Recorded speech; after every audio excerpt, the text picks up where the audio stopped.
I'm Kat Morley and I'm the founder of Cut Out and Keep, an online community where members make and share step-by-step craft and cooking tutorials.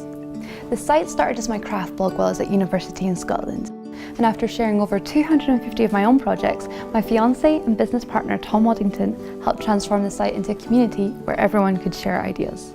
We'd seen Google AdSense on other sites, so we decided to give it a try. The major appeal was the ability to earn money from the site without having to spend any time selling ads. Neither of us are good at sales. We wanted to focus on crafting and building the community. We have over 140,000 registered users and receive around 1 million visitors every month. AdSense pays our rent. It provides 100% of the revenue from the site. Our dream is to make it the world's top craft site. Our passion is being creative and inspiring people to craft. AdSense makes it possible for us to focus on doing what we love. We feel like AdSense is our third employee.